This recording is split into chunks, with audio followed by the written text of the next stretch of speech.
ځل د جنوبي اضلاع په ښارونو کې د کورونا وایرس لایرې د بندیزونو له امله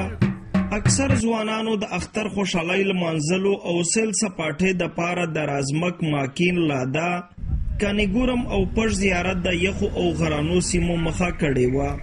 ځای په ځای به خلک د چینو په غاړو باندې سره راغونډ وو او د ډولونو سره د خپلو ګاډو ټپري کارډونو او راوړو بکسو ته به یې اتاڼونه کول.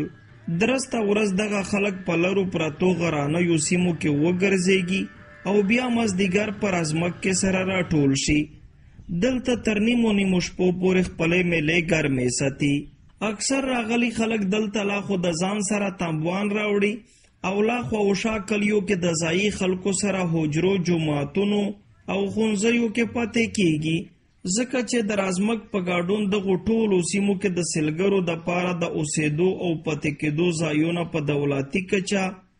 او نه لا په شخصي کچه باندې جوړ کړی شوي دي، چې په نتیجه کې یې دلته د سیل دپاره راتلونکي خلک د ماښام نه وروستو د سارونو لګولو او پټولو په تلاش کې د سختو مشکلاتو سره مخ کیږي. مو نو محمد الله د یو میژه د جنی خیل نه ارغلی او یقیني مش خډه د خوشی مقام مخصوصه وی دولته خو صرف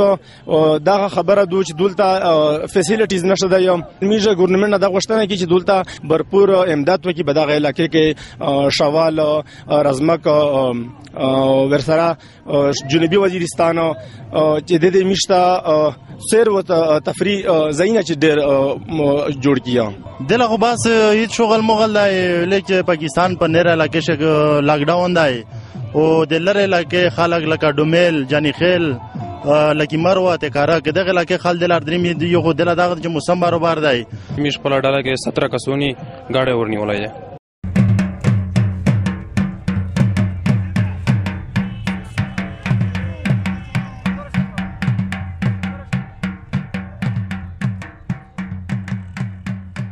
دلته راتلونکي خلک وایي که چېرته د شمالي او جنوبي وزیرستان په دغو یخو او غرانو سیمو کې د سیلانیانو دپاره د اوسېدو او پاتې کېدو ځایونه جوړ کړي شي،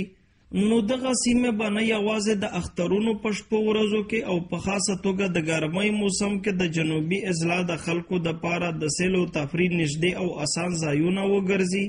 بلکې د نورو لرو پرتو سیمو خلک به هم دلته د سیل او سپاټۍ دپاره خپله مخه را وګرځوي، چې وزیرستان کې د امن سره مثبت فکري بدلونونو ته هم لاره هوارولی شي. د کیمرا ټیم سره گوهر وزیر، خیبر نیوز، شمالي وزیرستان، رزمک.